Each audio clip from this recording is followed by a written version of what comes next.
to share with you how to find a job and career that is aligned with your purpose. Watch this video to learn the 3 things that'll help you find your purpose today. Hi, welcome to my channel. I'm so glad you're here. On this channel, you learn how to build a career doing something you love and that supports the life you want.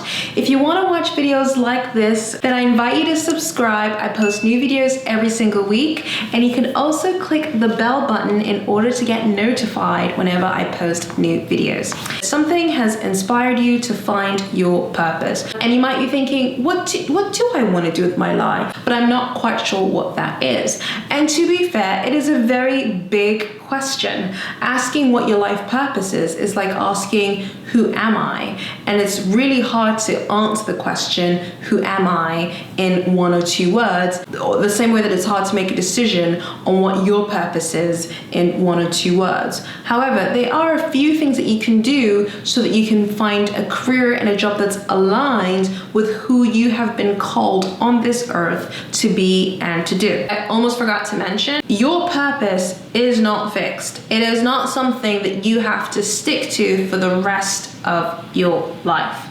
This is something that will grow and evolve as you grow and as you evolve. So definitely don't worry or don't get caught up in it. Like, am I supposed to do this for the rest of my life? Think about what you're supposed to do right now. You don't know what your future holds, but you do know what this moment holds. And the only thing that matters is that in this moment, you take whatever opportunities you take and you make the most impact you can make in your career and in your life in this moment. Now, the question is, how do you do something that's aligned with your purpose? I've personally found that there are 3 kind of things that help you figure out whether something is your purpose or not. The first thing is for you to ask God or the universe. Now, I'm not sure where you are on the religion or spiritual perspective. However, doing something that's aligned with your purpose is kind of a spiritual thing. I really hope that doesn't make, the hairs on your neck stand up, but I'm just going to be blunt and really talk to you like I would if I was talking to a friend. Doing something that is purposeful is kind of like you were born to do something. You were born to be here, and you were born to make some impact in the world, and you've been given gifts. And there are some things that you can definitely work on and get better at. For example, Beyonce, she's an amazing singer and dancer. Yes, she has some talent, but she does have some hard work. But it's almost as though she was called to do this. Oprah was called to do what she does. Athletes were called to do what they do. And you may be called to do something that you want to do. And it's harder when you're in the kind of, I'd say, the corporate world, or you're trying to start a business to figure out what that is. However, if you ask God or the universe for guidance, you will get some answers. And the answers can come up in ways that you aren't expecting. Now, one of the ways that I love to do this is that when I meditate in the morning, I like to say things like, God, what would you have me do? What would you have me say? And who would you have me say it to? Show me what I can do. Show me how you want to use me. And whenever I ask those questions, usually something will come up.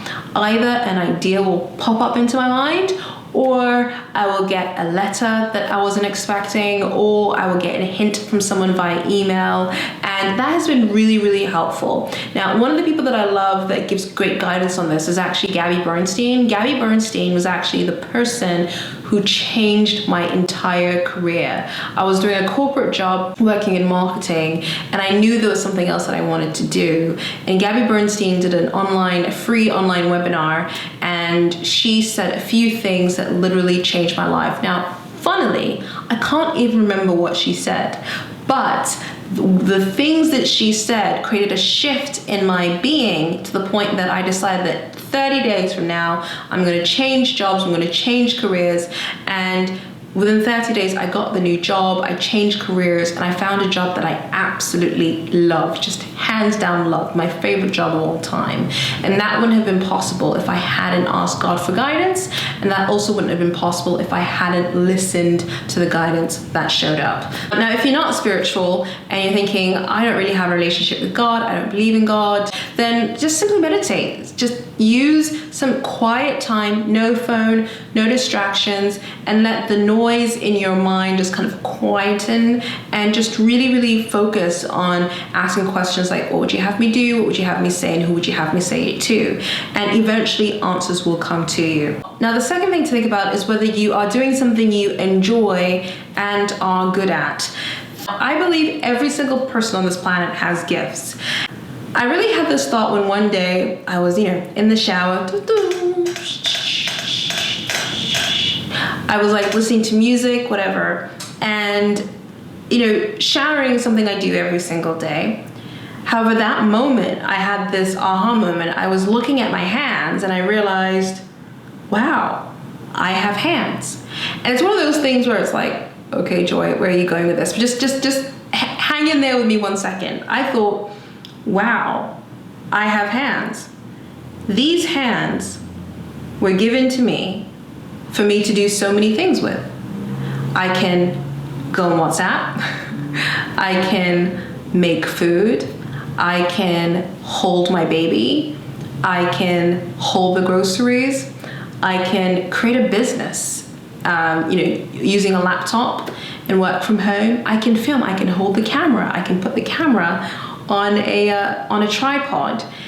And I realized, wow, all this time I've had things within me, like my hands, that give me the ability to do things with my life.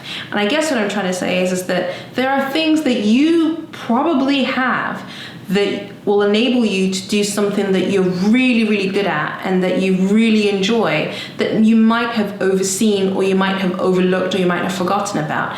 I don't think about my hands. Like, I've spent years and years and years not noticing my hands. But if you meet someone who doesn't have a hand or only has one hand or can't use either hands, they will tell you how hard it is to do some things without any hands.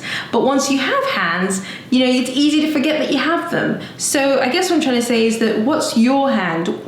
What are you good at that you might have overseen and you might have thought, I'm not that good at it, but relatively you might be better at it than someone else. And the third thing is doing something that allows you to make the most impact in other people's lives. Career is one of those things where it can feel kind of like indulgent. Like you are trying to figure out what you enjoy, what you want to do on your terms, what you want to earn. And it can feel like it's all about you, which is fantastic because I think self-love and taking care of yourself is amazing. And it's definitely not selfish to do what fills you up, to do what makes you whole. At the same time, the more selfless you are, the more successful you'll be in whatever it is that you do, and the more rewarding you'll find it. So for example, let's say Beyonce. I think I've used Beyonce a couple times, but I don't know why. I've just got her in my mind because for whatever reason. For someone like Beyonce, she doesn't just sing because she likes singing or because she likes dancing. She thinks about how her music can make an impact. She thinks about how her songs can make women feel beautiful, how her dance moves can help women feel sexy, feel powerful, feel empowered, what her message is. And you'll see in kind of the way that she's evolved as a singer is that she's actually become someone who really thinks through what music she's releasing, how she's doing her music videos, how she's doing her concert. In fact, if you even just watch her film Homecoming that's on Netflix, you will see the thought process behind it all. And I guess why am I saying this? Well, I'm saying this is because all the thinking she's done on how she can best serve her audience has helped her develop music and performances that are amazing. And that would have only been possible had she put her audience first.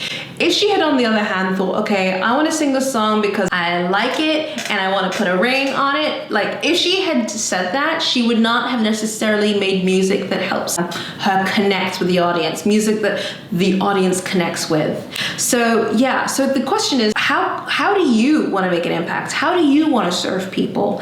And the more people you serve, the the more successful you'll be. And the more people you'll serve, the more rewarding it will feel for you on a day-to-day basis. Because even if you have to work long hours, even if the going gets tough, anytime you get an email from someone saying thank you, anytime you see the impact of your work, you realize, you know what?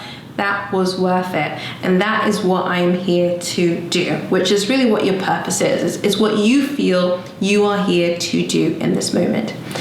Anyways, that's it from this week. If you're trying to figure out what your purpose is and what to do next in your career, I do have a career clarity course which you can do. And on this course, you will be able to find out what your dream job is, what your dream career is, and also how to find the next best job for you. Now, to do this course, all you need to do is order it. The link is in the description box below.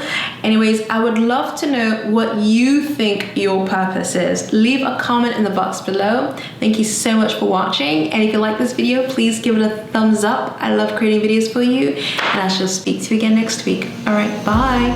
Now, what I'm going to talk about today might be a little bit woo-woo, and I'm not sure if you're woo-woo. The point is that I am quite woo-woo, which can be code for a little bit cuckoo, but really I just like to have a little bit of woo-hoo.